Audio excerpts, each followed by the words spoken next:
देखो ध्यान से, यहाँ पे क्या पढ़ने जा रहे हैं प्रियांशु, बताओ तो फटाफट जल्दी से। सचिवालय और इसमें महासभा में क्या डिफरेंस है? देखो, जनरल असेंबली, यूएनओ, यूएनओ का जो संगठन स्टैब्लिश हुआ था 1945 में। कब हुआ था? 1945 में, ठीक है। तो सबका पहले एक एक पॉइंट को देखेंगे, ठीक है, देखते रहो। यह जो है यूएन का टोटल 6 अंग है। कितना अंग है बोलो? 6 ऑर्गेन्स है उसमें। सबसे पहले है उसमें न्याय यानी कि ट्रस्ट। यूएन के लिए सदस्य देशों के लिए जो है सहयोग उपलब्ध कराता है, पहला काम। दूसरा काम क्या है भाई? आईसीजे, इसका फुल फॉर्म क्या है जल्दी बोलो? International court of justice. ICJ, international court of justice. ये क्या करता है देखो, समझोगे। यह नीदरलैंड के शहर के हेग में है, जगह का नाम है। नीदरलैंड जो देश है उसमें हेग शहर में इसका हेडक्वार्टर है। इसमें 15 जज होते हैं। इसके एक जज का कार्यालय 9 वर्ष तक का होता है। भारतीय जज दलबीर भंडारी जो है इसके कार्यरत थे इसमें। तो क्वेश्चन पूछ देगा दलबीर भंडारी, यानी कि बेसिकली याद रखना है इंडियन जज थे यहाँ पे। नरेंद्र सिंह दत्त पहले ऐसे भारतीय जज थे जो इस न्यायालय में पहुंचे थे। फर्स्ट जज कौन थे बोलो? नरेंद्र सिंह दत्त। तो इंडियंस ने यहाँ पे भी झंडा गाड़ के रखा है। आगे फिर उसके बाद है सचिवालय, सेक्रेटरिएट। सेक्रेटरिएट क्या होता है? यूएन के सभी कार्यालय सचिवालय के अधीन होते हैं। महासचिव सचिवालय की निगरानी रखते हैं। पुर्तगाल के एंटोनियो जो है वर्तमान केस में क्या थे? महासचिव थे। उसके बाद नॉर्वे के त्रिम्बले इसके पहले महासचिव थे। घाना के कॉफी अर्थात दक्षिण कोरिया में ही वान कीमू 2 बार यहाँ पे सचिव रहे। नाम है सब नाम है। महासचिव का कार्यालय कितना दिन का होता है बोलो? 5 साल का होता है। फिर उसके बाद होता है जनरल असेंबली। जनरल असेंबली का हम कहते हैं वर्ल्ड, पूरे दुनिया का सभी देश 193 देशों का यह पंचायत है। क्या है बोलो? पंचायत। क्वेश्चन तुमसे पूछेगा कि विश्व का पंचायत क्या है, तो उसका नाम है जनरल असेंबली। क्या है बोलो? General assembly. यहां पे वर्ल्ड के सभी देश, गांव में क्या होता है? सरपंच होता है, पंचायती होता है। उसी तरीके से वर्ल्ड का 193 देश आकर के यहाँ पे आके क्या करता है? पंचायत बैठाता है। महीने साल भर में 2 बार होता है, ठीक है। जनरली बेसिकली यहाँ पे सितंबर वाला सबसे फेमस होता है, देखोगे ध्यान से। यह यूएनओ का सबसे बड़ा भाग है। यूएनओ के सभी सदस्य देश के महासभा के सदस्य हैं। इसमें विश्व के लघु संसद कहा जाता है और इसका अधिवेशन जो है वर्ष में कम से कम 1 बार होना आवश्यक होता है। प्रत्येक वर्ष के सितंबर महीना में होता है, ठीक है। और इसमें कहां पर होगा भाई? न्यूयॉर्क में होगा। अभी हेडक्वार्टर पड़ने वाले हैं। वर्तमान में इसमें 193 देश हम बताए थे, ठीक है। और इसमें साउथ सुडान, दक्षिणी सुडान इसका न्यूनतम जो 2011 में ही जुड़ा था। महासभा के अध्यक्ष के अधीन जो है वो 1 साल का होता है। इसमें जो भी हेड होते हैं वो 1 साल तक ही करते हैं। विजय लक्ष्मी पंडित अध्यक्ष बनने वाली पहली महिला थी। विजय लक्ष्मी पंडित जो है पहली महिला थी जो इसकी यहाँ पे प्रेसिडेंट बनी थी। किसी नए देश को यूएनओ को अंग बनने के लिए महासभा तथा सुरक्षा परिषद की अनुमति लेनी पड़ती है। आगे देखो, लास्ट सबसे इंपॉर्टेंट चीज यही वाला है जो हम समझाने वाले हैं यहाँ पर। सबसे पहले फुल फॉर्म याद रखोगे और हेडक्वार्टर याद करोगे। किसका कहां पर क्या है? यहां पे सोशल इकोनॉमिक काउंसिल, विश्व में काम करने वाला सभी एक से एक। पहला आईएलओ, क्या नाम है बोलो? ILO, international labour organisation. क्या बोलो? इंटरनेशनल, ठीक है, इंटरनेशनल लेबर ऑर्गेनाइजेशन। याद करो, अभी फुल फॉर्म पूछेंगे, ध्यान से देखो। इसका स्थापना कब हुआ था? 1919 में, जब वर्ल्ड वॉर खत्म हुआ था 18 के बाद। और इसका हेडक्वार्टर क्या है? जेनेवा, जेनेवा स्विट्जरलैंड, याद रखना, ठीक है ना। उसके बाद दूसरा जो है यहाँ पे कौन है भाई? ICAO, इंटरनेशनल सिटीजन एसोसिएशन, और क्या बोलो? संगठन, ठीक है, यानी ऑर्गेनाइजेशन, ठीक है। इसका इस्टेब्लिशमेंट कहां पे हुआ था? 1944 में। कहां पे है बोलो? ठीक है, मार्टिलियम, मार्टिलियम, कहां बोलो? मार्टिलियम, ठीक है, ये भी जर्मनी में है, ठीक है। उसके बाद तीसरा जो है सबसे इंपॉर्टेंट, ठीक है, FAO। FAO यहां पे क्या होता है? Food and agriculture organisation. क्या बोलो? जल्दी से बोलो। फूड एंड एग्रीकल्चर, ठीक है ना, ऑर्गेनाइजेशन। इसका एस्टेब्लिशमेंट कब हुआ था? 1945 में। इसका हेडक्वार्टर कहाँ है? रोम। रोम कहां पर भाई? यूरोप में सबसे फेमस जगह, जानते ही होगे। पेरिस जानते हो ना? पेरिस, पेरिस किसका राजधानी है? फ्रांस का राजधानी है, और फ्रांस देश में ही रोम है। 4 नंबर। फिर उसके बाद क्या आएगा बोलो? आईएमएफ। आईएमएफ, आईएमएफ का फुल फॉर्म बोलो? International, international monetary, international monetary fund, international monetary fund, IMF. 1945 में है ये, ठीक है। और इसका जो हेडक्वार्टर है वो कहां पर है? वॉशिंगटन, वॉशिंगटन, ठीक है, डीसी, वॉशिंगटन डीसी, जो कि है यूएसए में। कहां पे बोलो? यूएसए में। फिर 5 नंबर, उसके बाद है तुम्हारा वर्ल्ड बैंक। क्या बोलो? वर्ल्ड बैंक, ठीक है। वर्ल्ड बैंक कहां पर है भाई?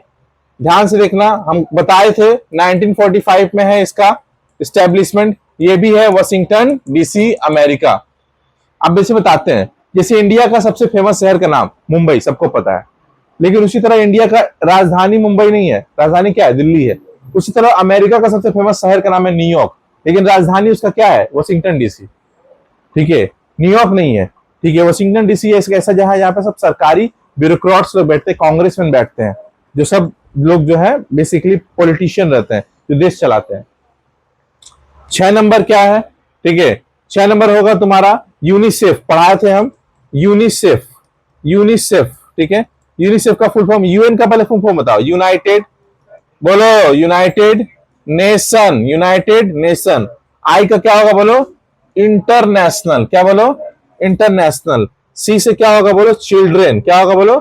चिल्ड्रेन। ई से क्या होगा बोलो? Emergency fund, emergency fund, emergency fund. इसका एस्टेब्लिशमेंट कहां पर है? 1946 में है। और किस जगह पे भाई? न्यूयॉर्क में। कहां पे बोलो? न्यूयॉर्क। न्यूयॉर्क कहां? अमेरिका। न्यूयॉर्क कहां? अमेरिका। याद हुआ?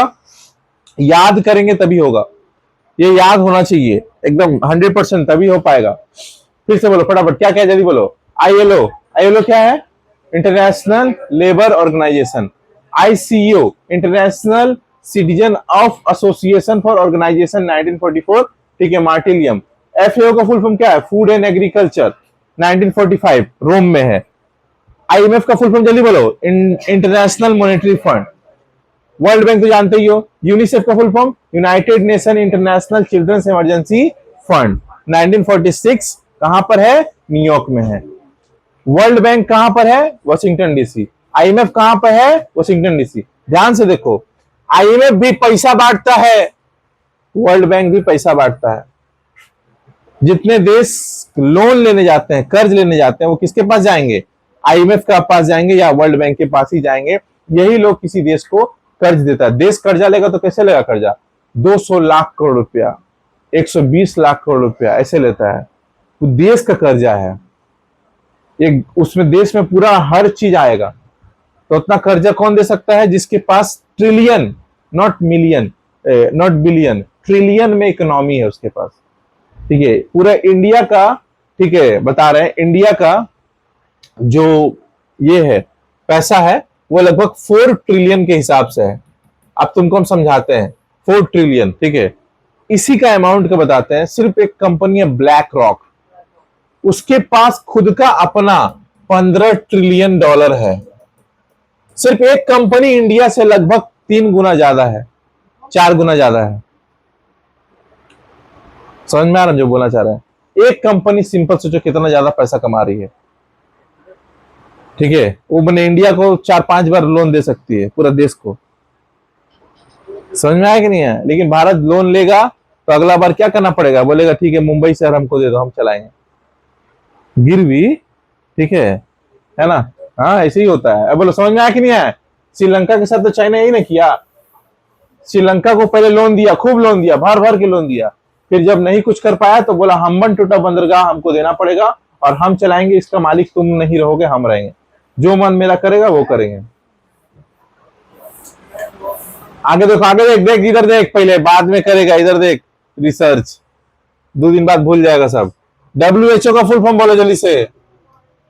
डब्ल्यूएचओ का फुल फॉर्म वर्ल्ड हेल्थ, बोलो, ऑर्गेनाइजेशन, स्टैब्लिशमेंट कब होगा? 1948। हेडक्वार्टर कहां है? जेनेवा। कहां पे बोलो?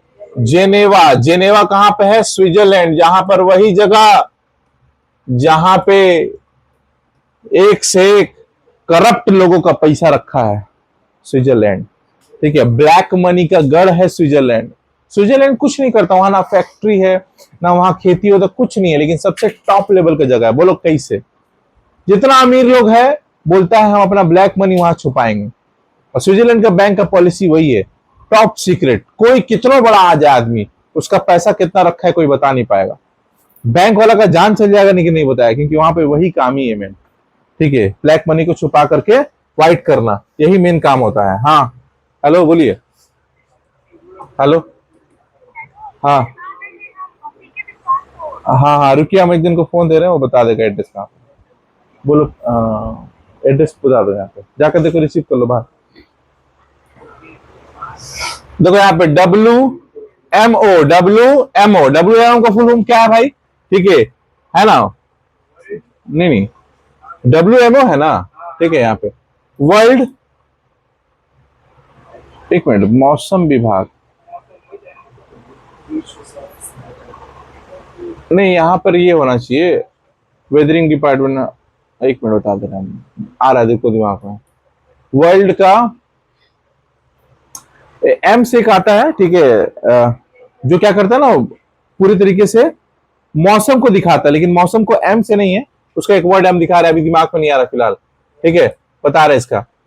ये सिर्फ वर्ल्ड के जितने भी होते हैं ना, क्या बोलते हैं, कहां पर तूफान आने वाला है, कहां पे क्या आने वाला है, इस सब के बारे में बताता है। इसका एस्टेब्लिशमेंट 1948, सेम जगह जेनेवा, क्या बोलो, स्विट्जरलैंड। ठीक है, फिर उसके बाद जो है यहाँ पे अंतरराष्ट्रीय परमाणु ऊर्जा विकरण, ज्यादा इंपॉर्टेंट नहीं है। ठीक है ना? व्यापार संगठन खास नहीं है। हाँ, यूनिसेफ तुम लोगों को नहीं बताया था ना? यूनिसेफ, क्या बोलो? WTO भी इंपॉर्टेंट है, दिमाग में रखोगे। यही ट्रेड आज के डेट में क्रूड ऑयल, बताया ना तुम लोग को, क्रूड ऑयल से लेकर के जितना ट्रेड होता है यही करवाता है। इसका नाम क्या है? वर्ल्ड ट्रेड, बोलो, ऑर्गेनाइजेशन। इसका एस्टेब्लिशमेंट कब है? 1995 में, जेनेवा। देख रहे हो, सारा मीटिंग ये लोग क्यों जेनेवा में करता है? स्पेस, मतलब वहां पे एक ऐसा जगह है जेनेवा जहां पे सब कुछ अवेलेबल है। ठीक है, माने ग्लोरियस प्लेस जिसको बोलते हैं। ठीक है। अच्छा, यूनिसेफ तो तुम लोग को पता ही नहीं। यूनिसेफ हो गया, यूनिसेफ हुआ ना अभी। क्या बचा बोलो तो? यूनेस्को। यूनेस्को बताओ, यूनेस्को का फुल फॉर्म कौन बता देगा? बोलो, यूनाइटेड, बोलो, नेशन। आगे, educational, scientific, cultural organisation. Educational, ठीक है, साइंटिफिक, कल्चरल ऑर्गेनाइजेशन। ठीक है, इसका एस्टेब्लिशमेंट 1945 के टाइम पे हुआ था। ठीक है, हेडक्वार्टर तुम लोग को पहले बता चुके थे हम। ठीक है, आगे, इसमें ये भी इंपॉर्टेंट नहीं है, ये भी इंपॉर्टेंट नहीं है। ठीक है, लगभग 10 को दिमाग में रखोगे। आगे देखो, सिक्योरिटी काउंसिल, ये भी बता चुके थे। बताओ, किन देशों के पास वीटो पावर है? जिनके पास परमानेंट 5 है देश। ठीक है, अमेरिका, ब्रिटेन, फ्रांस, रूस, चाइना। पहले ऐसे याद होगा, अमेरिका का दुश्मन कौन? रशिया। इन दोनों में बैलेंस करता है फ्रांस। इंडिया का दुश्मन चाइना, और एक देश ब्रिटेन, जो गुलाम रखा था सबको। सिंपल याद रखोगे। ठीक है, इन 5 देशों के पास वह पावर है जो किसी के पास नहीं है। उस पावर को कहते हैं, क्या बोलो? Veto power. समझोगे ध्यान से। सिक्योरिटी काउंसिल जो होता है वही मेन चीज होता है। इसका दायित्व पूरे विश्व में शांति स्थापना करना है, और इसके दुनिया में पुलिसमैन कहते हैं। क्या कहते हैं बोलो? यानी कि दुनिया का कुछ भी अगर घटना होगा तो सिक्योरिटी काउंसिल इसका जिम्मेदार होगा, पुलिसमैन है उसका। इसमें टोटल 10 अस्थायी सदस्य हैं। मतलब अस्थायी का मतलब होता है टेम्पोररी। क्या बोलो? टेम्पोररी, वो चेंज होते रहते हैं हर 2 साल में। लेकिन 5 जो होते हैं वो परमानेंट मेंबर है, वो कभी चेंज नहीं होते हैं। अस्थायी सदस्य का कार्यकाल लगभग कितना साल का होता है बोलो? जैसे मान के चलो, ऐसे समझो 2024 में इंडिया मेंबर बना सिक्योरिटी काउंसिल का, लेकिन वो कब तक रहेगा? 2026 तक। फिर कब आएगा हो सकता है कोई ठीक नहीं, 2036 में आए, कब उसका दिन आए कोई दिक्कत नहीं है, क्योंकि उसके बीच में फिर इंडिया 2026 के बाद फिर किसका आ गया? मान लो जर्मनी का आ गया, फिर 2028 में मान लो जापान का आ गया, ऐसे चेंज होते रहता है 2-2 साल में। ओके, प्रस्ताव रोक सकते हैं, इसका मतलब यह होता है कोई भी तरह का अगर हम डिसीजन लिया जाए वर्ल्ड लेवल पे, तो उसका प्रस्ताव रोकने का पावर वीटो पावर है। ठीक है, किसी भी प्रस्ताव को पारित करने के लिए 5 सदस्यों की सहमति होती है, और ये 5 सदस्य कौन है भाई? अमेरिका, ब्रिटेन, फ्रांस, रूस और चीन। ये 5 देश मिलकर के ही कोई चीज का डिसीजन लेते हैं, और ये 5 देश जो है किसी माने डिसीजन को रोक भी सकते हैं, है ना। जैसे हम लोग का बार बार एक केस है, इंडिया का केस है, इंडिया, ठीक है, वर्सेस पाकिस्तान का एक बहुत पुराना डिस्प्यूट है, उसका नाम है कश्मीर डिस्प्यूट। नाम सुने होगा तुम लोग, ठीक है। उसमें एक जगह है पीओके, क्या बोलो? पाकिस्तान ऑक्युपाइड कश्मीर। इस केस पर बोलता है कि इंडिया बोलता है कि ये पीओके यानी कश्मीर जो है राजा हरि सिंह ने साइन करके हमें दे दिया था और ये जमीन हमारा है, लेकिन पाकिस्तानी कहते हैं कि ये जमीन हमारा अगर तुम्हारा है तो इस पर रह तो हम लोग रहे, क्योंकि उस वक्त 1947 के दिन जब ये झमेला स्टार्ट हुआ तो लोग घुस करके कब्जा कर चुका था। ठीक है, तो अभी उस जमीन पे रहता कौन है? पाकिस्तानी रहता है, उसी इसका नाम क्या है? पीओके। लेकिन वो जगह किसका है बोलो? कश्मीर का, और कश्मीर तो इंडिया का हिस्सा है। अगर तुम जाओगे यूएन का जो नक्शा है, तो हम लोग नक्शा कैसे बनाते हैं? ऐसे बनाते हैं नॉर्मली, हम लोग ऐसे बनाते हैं नक्शा। जब यूएन यानी कि यूनाइटेड नेशन अपना नक्शा दिखाता है तो ये भाग जो है वो कटा रहता है, ये भाग नहीं रहता है। मतलब अगर हम देखें तो ऐसे नक्शा है हमारा, ये कटा हुआ भाग ऐसे करके है इंडिया है। कितना गंदा लग रहा है ना। लेकिन एक्चुअली में ये ऐसे लोग दिखाता है, और ये भाग यहाँ पे जब बनता है तो यहाँ बोला जाता है कि ये किसका जगह है? पीओके। पीओके मतलब क्या बोलो? पाकिस्तान का जगह है। That is the reason here कि सोचने वाली बात है, ये केस हमेशा रहता है। अच्छा, इस केस में हमारा अमेरिका सपोर्ट कर देगा, ब्रिटेन सपोर्ट कर देता है, क्या तुम घुस करके तुम कब केस जीत सकते हो। फ्रांस सपोर्ट कर देगा, रूस सपोर्ट कर देगा, चाइना बोलता है ना बबुआ, हम केस तुम्हारे पास हक। चाइना लगा देता है क्या बोलो? वीटो। चाइना वीटो दबा दिया, जैसे वीटो दबा दिया तो क्या हो गया? ये केस क्या हो जाएगा? कैंसिल। अब चाइना ऐसा क्यों करता है समझोगे? चाइना इसलिए करता है कि चाइना ने भी एक दर्द हमें दे के रखा है, उस दर्द का नाम क्या है? अक्साई चीन। क्या बोलो? है ना, अक्साई चीन। इस जगह पे चाइना भी कब्जा करके रखा हुआ है, और अगर यहां से केस जीत जाते हम लोग तो चाइना वाला भी तो ब्लेम अगला साल हम लोग केस कर देंगे कि चाइना ने भी इलीगली कब्जा किया हुआ है। तो इसमें लॉस किसका है? इसी से पाकिस्तान को हारने नहीं देता है, उसी से हमेशा सपोर्ट किसका करता है? पाकिस्तान का करता है। वो लोग पैसा से लेके हर चीज से लेके इसी से वो लोग सपोर्ट करता है, क्योंकि वो लोग जानता है कि अगर कुछ भी होगा तो इंडिया के अगर पक्ष में करेंगे बात तो इंडिया जीत जाएगा, तो हमारे लिए भी वो क्या होगा? नुकसानदायक होगा। बोलो समझ में आ रहा है कि नहीं आ रहा है? क्लियर हुआ है? ठीक है, अब देखो यहां पे क्वेश्चन पूछा गया है, भारत को वीटो ना मिलने की कारण क्या है? क्वेश्चन, भारत को वीटो क्यों नहीं मिला, क्यों चाइना को मिला? पहला, भारत का यूएनओ में दिया जाने वाला बजट बहुत कम है। एक चंदा होता है ना, हर क्लब में हम लोग देते हैं, तो देखोगे जो चंदा सबसे कम देता है उसको प्रसादियों कम देता है लोग, या उसको मेन प्रसादी नहीं मिलता, मेन भोग नहीं मिलता है। वही हाल यहां पे है। हम लोग क्या करते हैं, जो बजट देते हैं वो कम देते हैं, चाइना बहुत पैसा देता है यूएनओ को। कश्मीर मुद्दा अभी भी भारत पाकिस्तान के बीच विवादित है, और भारत सीबीटी जो पर हस्ताक्षर नहीं करता, ये एक परमाणु बम रखे हैं, मतलब बेसिकली एक ये यूएनओ साइन करवाता है कि परमाणु बम रखे हैं, कितना रखे हैं इसका प्रूफ दीजिए बेसिकली। तो सरकार प्रूफ देता है, लेकिन इस पे ये भी साइन कराता है कि आप कभी भी इस पे मैंने पहले बम नहीं मारिएगा, तो ये भी साइन है। लेकिन अगर कोई अटैक करेगा तो भी हम बम नहीं मारेंगे, ऐसा कुछ नहीं। चाइना डेली धमकी देता रहता है, पाकिस्तान तो हर दिन बोलते रहता है कि तुमसे ज्यादा परमाणु बम है, और सही में हमसे ज्यादा परमाणु पाकिस्तान रखा है। बोलता हम अचानक तुम पे कभी भी अटैक कर सकते हैं, जब तुम अटैक करोगे तो हम भी तो अटैक करेंगे। मेरा जाएगा एक और राज्य जाएगा, यूपी चल गया मेरा, तुम्हारा पूरा देश ही खत्म कर देंगे हम। मार बम, ज्यादा से ज्यादा मेरा क्या जाएगा, एक छोटा मोटा राज्य चल जाएगा। 24 करोड़ आबादी है उत्तर प्रदेश का, 22 करोड़ आबादी है पाकिस्तान का, समझ लो, ठीक है ना। इतना जो हम लोग के पास भारत में लगभग जो है प्रॉपर तरीके से 26 से 28 करोड़, जनगणना 26 से 28 करोड़ मुसलमान है यहाँ पे। वहां पे कितना है, वहां पे टोटल 22 करोड़ है, उसमें से भी मान के चलो 1-2 करोड़ दूसरा कम्युनिटी होगा, बुद्धिस्ट होगा, हिंदू होगा, सिख होगा, वो लोग भी होगा। तुम लोग से ज्यादा मुसलमान है, ये लोग खाली अगर कूद जाएगा मारने के लिए तो छोड़ दो, आर्मी तो छोड़ दो। तो समझो बेवकूफी वाला बात करता है लोग, ठीक है।